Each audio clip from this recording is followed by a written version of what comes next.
Hello good morning. Welcome to study with Rahul. मैं राहुल जो आप लोगों का एक बार फिर तहे दिल से स्वागत करता हूं। हम आज लोग डिस्कस करने वाले हैं daily current affairs Monday to Saturday. हर रोज सुबह मंडे टू सैटरडे हम लोग डिस्कस करेंगे करंट अफेयर्स के बारे में। तो देखते हैं आज का सबसे पहला करंट अफेयर्स क्या है। तो एक स्माइल के साथ हम लोग मॉर्निंग की शुरुआत करने वाले हैं। तो देखते हैं आज का सबसे पहला करंट अफेयर्स क्या है। आज का सबसे पहला करंट अफेयर्स है, फर्स्ट न्यूज है, इंटरनेशनल डे ऑफ कॉन्संस 5 अप्रैल को मनाया जाता है। इंटरनेशनल डे ऑफ कॉन्संस 5 अप्रैल को मनाया जाता है। यह दिन यूनाइटेड नेशन यानी यूएन के द्वारा मनाया जाता है। संयुक्त राष्ट्र द्वारा 5 अप्रैल को इंटरनेशनल डे ऑफ कॉन्सेंस अंतरराष्ट्रीय यानी अंतरराष्ट्रीय अंतरात्मा दिवस के रूप में घोषित किया गया है। यह दिन लोगों को आत्मचिंतन करने, अपने विवेक का पालन करने और सही काम करने के स्मरण में चिन्हित किया गया है। यह दिवस हर साल 5 अप्रैल को मनाया जाता है और पहला अंतरराष्ट्रीय अंतरात्मा दिवस 2020 में मनाया गया था। अतः वर्तमान वर्ष में 2021 में दुनिया भर में दूसरा संयुक्त राष्ट्र यानी यूएन अंतरराष्ट्रीय अंतरात्मा दिवस का उत्सव मनाया जा रहा है। यह दिन लोगों को मौखिक, शारीरिक, यौन या मानसिक रूप से दूसरे को नुकसान पहुंचाने से रोकने में विवेक के महत्व और भूमिकाओं को उजागर करने के लिए मनाया जाता है।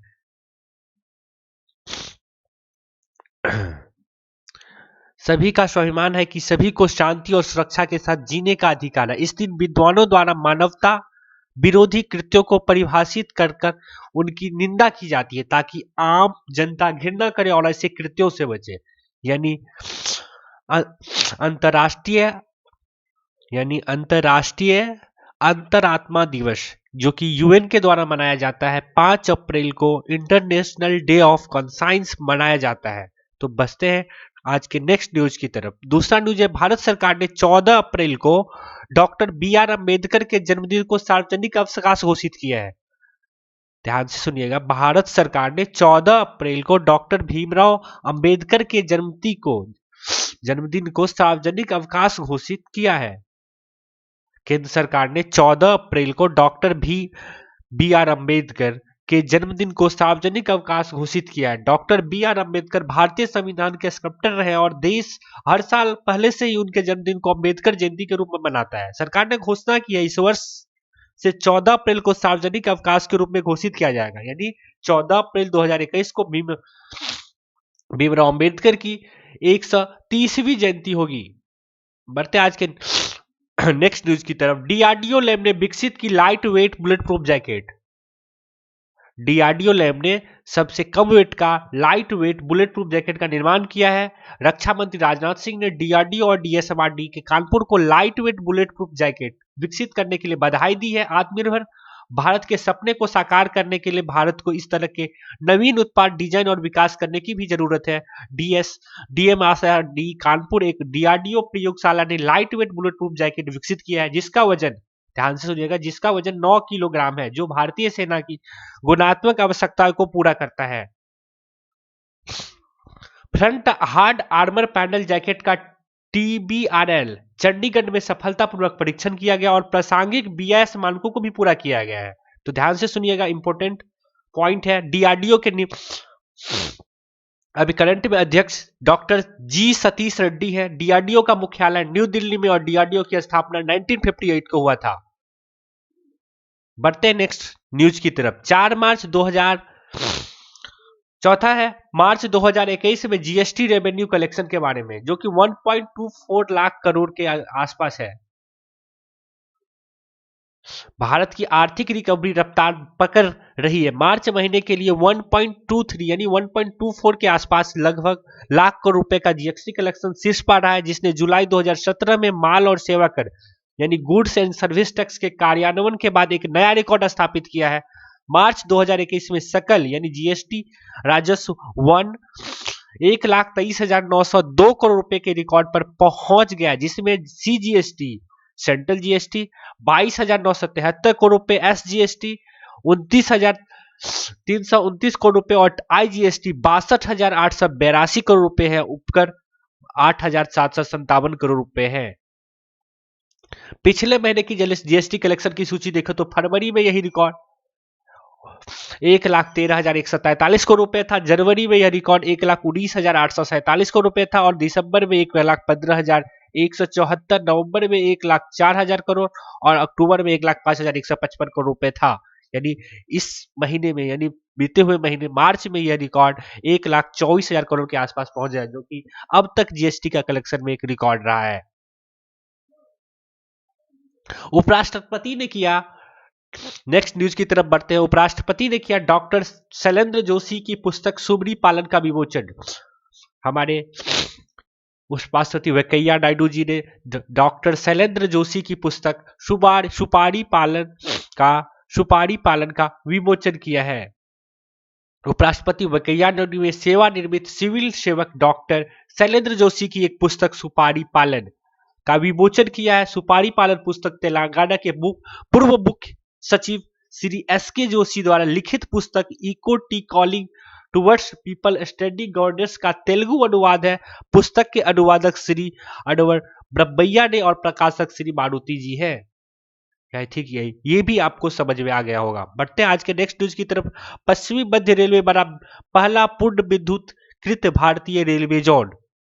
पश्चिमी यानी वेस्ट सेंट्रल जोन पूर्ण रूप से विद्युतीकरण हो गया है। तो बढ़ते इसके फैक्ट की तरफ जानते हैं। राजस्थान राज्य में कोटा चित्तौड़गढ़ रेलवे खंड श्रीनगर जलंधरी के सीसीआरएस निरीक्षण और कमीशन के बाद भारतीय रेलवे का पश्चिमी मध्य रेलवे क्षेत्र पूरी तरह से विद्युतीकरण हो गया है। पश्चिमी मध्य रेलवे देश का पहला पूरी तरह से विद्युतीकरण रेलवे क्षेत्र बन गया है। जोन के अंतर्गत आने वाली 3012 किलोमीटर की रेलवे लाइन विद्युतीकरण की जा चुकी है। रेल मंत्री पीयूष गोयल के अनुसार इस रेलखंड से गुजरने वाली ट्रेनों को अब तेज गति से चलाया जा सकता है। इस रेलखंड के विद्युतीकरण से ईंधन की बचत, यात्रा के समय में कमी, साथ ही व्यापार संरक्षण जैसे विभिन्न लाभ मिलेंगे। बढ़ते आज के नेक्स्ट न्यूज की तरफ। अंतर्राष्ट्रीय खदान जागरूकता दिवस 4 अप्रैल को मनाया जाता है। International day for mine awareness 4 अप्रैल को मनाया जाता है। संयुक्त राष्ट्र का अंतर्राष्ट्रीय खदान जागरूकता और खदान कार्य सहायता दिवस, United nation international day for mine awareness and assistance in mine action, प्रत्येक वर्ष 4 अप्रैल को मनाया जाता है। 8 दिसंबर 2005 को महासभा ने घोषणा की प्रत्येक वर्ष 4 अप्रैल को खदान जागरूकता और खदान कार्य सहायता के लिए अंतर्राष्ट्रीय दिवस के रूप में मनाया जाएगा। यह पहली बार 4 अप्रैल 2006 को मनाया गया था। इस वर्ष संयुक्त राष्ट्र ने इस चुनौतीपूर्ण वर्ष के माध्यम से दृढ़ता, साझेदारी और प्रगति यानी परसेवरेंस, पार्टनरशिप और प्रोग्रेस को उजागर करके खान कार्रवाई को बढ़ावा दिया है। दिन का लक्ष्य बारूदों, सुरंगों के बारे में जागरूकता करना और उनकी उन्मूलन की दिशा में प्रकृति करना। माइन एक्शन में बारूदी सुरंगों और युद्ध के विस्फोटक अवशेषों को हटाने और खतरनाक क्षेत्र को चिन्हित करने में बाड़ लगाने के प्रयास की एक श्रृंखला है। इसमें पीड़ित की सहायता करना, लोगों को खदान प्रभावित माहौल में सुरक्षा रहना सिखाना, खदानों से संबंधित अंतर्राष्ट्रीय संधियों में सार्वभौमिक भागीदारी, युद्ध और उनके पीड़ितों के विस्फोटक अवशेषों की वकालत करना तथा सरकार और गैर राज्य सशस्त्र समूहों द्वारा भंडारित किए गए बारूदी सुरंगों को नष्ट करना शामिल है। यानी 4 अप्रैल को खदान जागरूकता दिवस के रूप में मनाया जाता है। नेक्स्ट न्यूज की तरफ बढ़ते हैं। जापानी नोबेल पुरस्कार विजेता इसामु आकासाकी का निधन हो गया है। जापान के नोबेल पुरस्कार विजेता इसामु आकासाकी का हाल ही में निधन हो गया है। भौतिकी में 2014 में नोबेल पुरस्कार के सह विजेता रहे जापानी भौतिकी वैज्ञानिक इसामु आकासाकी का निधन हो गया। वह विश्वविद्यालय में प्रोफेसर आकासाकी को उस आविष्कार के लिए सम्मानित किया गया था जिसने उज्जवल और ऊर्जा बचत वाले सफेद प्रकाश स्रोतों में योगदान दिया था, जिसे व्यापक रूप से एलईडी लैंप के रूप में जाना जाता है। उन्हें 97 में जापानी सरकार ने पर्पल रिबन के साथ मेडल के साथ सम्मानित भी किया था। यह सम्मान उन लोगों को दिया जाता है जिन्होंने अकादमिक और कलात्मक विकास में भी योगदान दिया है।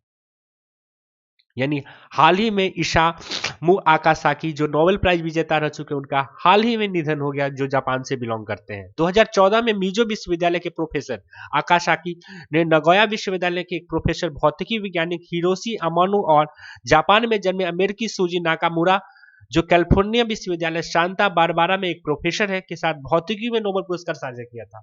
यानी उनको संयुक्त रूप से नोबेल पुरस्कार मिला था। उन्होंने अमानों के साथ गैलियम नाइट्राइट क्रिस्टल, इनको जिस चीज के लिए नोबेल पुरस्कार मिला था कि गैलियम नाइट्राइट क्रिस्टल का उत्पादन करने के लिए काम किया, और 1989 में दुनिया की पहली ब्लू एलईडी बनाने में भी ये सफल रहे थे। यानी इसामू नागासाकी आकासाकी का हाल ही में निधन हुआ, उनको संयुक्त रूप से नोबेल प्राइज मिला था, और किस चीज के लिए, गैलियम नाइट्राइट क्रिस्टल तथा एलईडी ब्लू एलईडी के लिए सफल हुए थे, इसलिए उनको संयुक्त रूप से नोबेल प्राइज मिला था, जो कि जापान से बिलोंग करते हैं। आज के बढ़ते हैं नेक्स्ट न्यूज की तरफ। यूपीआई पर बिलियन ट्रांजैक्शन पर पार करने वाली पहली कंपनी बन गई है फोन पे। यानी फोन पे यूपीआई पर बिलियन से ऊपर ट्रांजैक्शन करने वाली पहली कंपनी बन गई है। बेंगलोर स्थित डिजिटल भुगतान और वित्तीय सेवा कंपनी फोन पे यूनिफाइड पेमेंट इंटरफेस यानी यूपीआई इंफ्रास्ट्रक्चर पर 1 बिलियन लेनदेन पार करने की पहली कंपनी बन गई है। कंपनी ने मार्च 2021 में यह उपलब्धि हासिल की है, जब इसके प्लेटफॉर्म पर लगभग 1.3 बिलियन का लेनदेन हुआ, जिसमें वॉलेट कार्ड के साथ यूपीआई भुगतान उपकरण भी शामिल है। फोन पे, जिसने पहली बार पिछले साल दिसंबर में यूपीआई का बाजार का नेतृत्व हासिल किया था, बढ़ते व्यापारी भुगतानों के कारण इसके लेनदेन की संख्या में लगातार वृद्धि देखी गई है। फोन पे द्वारा संसाधित कुल मिलाकर यूपीआई लेनदेन दिसंबर 2020 में 902.03 मिलियन से बढ़कर फरवरी 2021 में 975.53 मिलियन हो गया है। नितिन गोखले ने लिखी पुस्तक मनोहर पर्रिकर। नितिन गोखले ने लिखी पुस्तक Manohar Parrikar brilliant mind simple life, यानी नितिन गोखले के द्वारा एक रिसेंटली पुस्तक लिखी गई है जिसका नाम है Manohar Parrikar brilliant mind and simple life.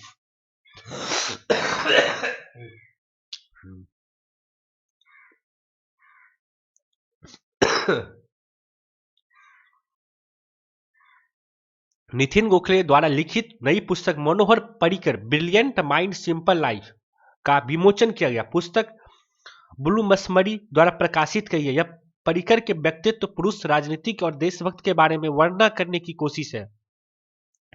Gokhale एक प्रसिद्ध लेखक, मीडिया ट्रेनर और रक्षा विशेषज्ञ, संबंधित वेबसाइट भारतीय शक्ति .in और स्टार्ट न्यूज ग्लोबल .com के संस्थापक भी हैं।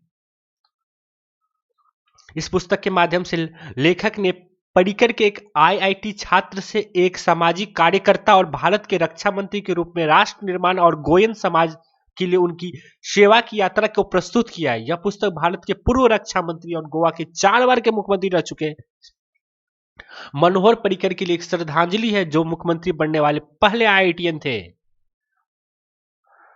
बढ़ते आज के नेक्स्ट न्यूज की तरफ। एनपीसीआई ने भारत बिल भुगतान व्यवसाय को अपनी नई सहायक कंपनी एनबीबीएल में किया ट्रांसफर, यानी national payment corporation of India ने भारत बिल भुगतान व्यवसाय को अपनी नई सहायक कंपनी में ट्रांसफर कर दिया है। बट देखते हैं इस फैक्ट्स के बारे में। भारतीय राष्ट्रीय भुगतान कंपनी ने अपनी सभी भारत बिल प्रणाली लेनदेन व्यवसाय को एनपीसीआई की पूर्ण स्वामित्व वाली कंपनी में, जिसे भारत बिल पे लिमिटेड में स्थानांतरित कर दिया है। भारत बिल भुगतान परिचालन इकाइयों बीपीपीओयू अर्थात बैंकों और भुगतान एग्रीगेट के सभी लाइसेंस से प्राप्त बिल प्रोफेसर को 1 अप्रैल 2021 से एनबीबीएल के तहत अपने बिलिंग लेनदेन का लेखा जोखा शुरू कर दिया गया है। बिल भुगतान व्यवसाय के लिए एक अलग सहायक कंपनी स्थापित करने के निर्माण का उद्देश्य नए बिलरों के संचालक और ऑनबोर्डिंग में स्वायत्तता बढ़ाकर अंत प्राचीन बिल प्लेटफॉर्म पर विकास करना है। बीबीपीएस बिल संग्रह और अनुरोध समाधानों को स्वचालित करने के लिए बैंक को फिनटेक कंपनी और बिल व्यापारी द्वारा उपयोग के लिए 2013 में स्थापित एक अंत प्राचालनीय बिल भुगतान मंच रहा है। ध्यान से सुनने वाली फैक्ट्स यहाँ पे। भारतीय राष्ट्रीय भुगतान निगम के नए एमडी और सीईओ दिलीप असबे हैं। भारतीय राष्ट्रीय भुगतान निगम का मुख्यालय मुंबई में है और भारतीय राष्ट्रीय भुगतान की स्थापना 2008 ईस्वी में हुई थी। आई थिंक आप लोगों को ये चीज समझ में आ गया होगा। बढ़ते हैं नेक्स्ट न्यूज की तरफ। आंध्र प्रदेश के राज्यपाल विश्वभूषण हरिश्चंद्रन ने प्राप्त किया कलिंग रत्न सम्मान, यानी आंध्र प्रदेश के राज्यपाल यही विश्वभूषण हरिश्चंद्र ने प्राप्त किया है कलिंग रत्न सम्मान। ओडिशा में जन्मे आंध्र प्रदेश के राज्यपाल विश्वभूषण हरिश्चंद्र ने 2021 के लिए कलिंग रत्न सम्मान प्राप्त किया। उपराष्ट्रपति एम वेंकैया नायडू ने सरला भवन में सरला साहित्य संसद के 40वें वार्षिक दिवस के अवसर पर कटक में प्रतिष्ठित पुरस्कार के साथ विश्व भूषण को सम्मानित किया। कलिंग रत्न सम्मान में देवी सरस्वती की एक चांदी की मूर्ति है, एक तांबे की पट्टिका और एक शॉल भी शामिल है। यानी ओडिशा में जन्मे आंध्र प्रदेश के राज्यपाल विश्व भूषण हरिश्चंद्रन को कलिंग रत्न से सम्मान किया गया है। तो बढ़ते हैं आज के नेक्स्ट न्यूज की तरफ, यानी विश्व भूषण हरिश्चंद्र के बारे में जान लेते हैं। 3 अगस्त 1934 को पुरी जिले के बोडीजरा गांव में जन्मे विश्व भूषण को साहित्य में उनके योगदान के लिए पुरस्कार से सम्मानित किया गया है। उनकी कुछ पुस्तकें जैसे मातृभाषा, भाषा झलक, राणा प्रताप, अष्टशिखा मानसी और संग्राम सरी नहीं है। अनुभवी राजनेता, 5 बार ओडिशा विधानसभा के लिए चुने गए थे। वह 2004 में कैबिनेट मंत्री भी थे जब बीजेडी भाजपा ने संयुक्त रूप से राज्य पर शासन किया था। राष्ट्रपति कोविंद ने उन्हें जुलाई 2019 में आंध्र प्रदेश के 23वें राज्यपाल के रूप में नियुक्त किया है। यानी वर्तमान में वो आंध्र प्रदेश के राज्यपाल है विश्व भूषण हरिश्चंद्र। बढ़ते आज के नेक्स्ट न्यूज की तरफ। तेलंगाना में स्थापित होगा भारत का सबसे बड़ा फ्लोटिंग सोलर प्लांट। यानी तेलंगाना में सबसे बड़ा फ्लोटिंग सोलर प्लांट स्थापित किया जाएगा। भारत का सबसे बड़ा फ्लोटिंग सोलर प्लांट स्थापित किया जाएगा। भारत में सबसे बड़ा फ्लोटिंग सोलर प्लांट तेलंगाना के रामाकुंडम में स्थापित किया जाने वाला है। मई 2021 में इसके खुलने की उम्मीद है। इस परियोजना की लागत 423 करोड़ रुपए आकी गई है। पावर प्लांट में 4.5 लाख फोटोवोल्टिक पैनल होंगे। पावर प्लांट के बारे में एक जानकारी देखते हैं। सौर ऊर्जा संयंत्र रामागुंडम थर्मल पावर प्लांट जलाशय में स्थापित किया जा रहा है। इस सौर ऊर्जा संयंत्र को जलाशय के 450 एकड़ में स्थापित किया जाना है। यह परियोजना एनटीपीसी यानी नेशनल थर्मल पावर कॉर्पोरेशन द्वारा कमीशन की गई है। एनटीपीसी का लक्ष्य इस सौर ऊर्जा संयंत्र के माध्यम से अपने कार्बन फुटप्रिंट को कम करना और अपनी क्षमताओं के 30% तक हरित ऊर्जा पर उत्पादन को बढ़ाना है। सौर ऊर्जा संयंत्र की क्षमता 100 मेगावाट है। ध्यान से सुनिएगा, महत्वपूर्ण फैक्ट है। तेलंगाना की राजधानी हैदराबाद है। तेलंगाना के वर्तमान में राज्यपाल तमिलिसै सौंदरराजन है और तेलंगाना के मुख्यमंत्री के चंद्रशेखर राव।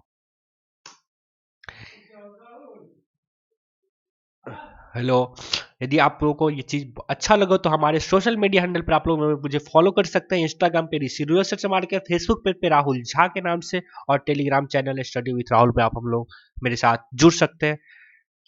धन्यवाद।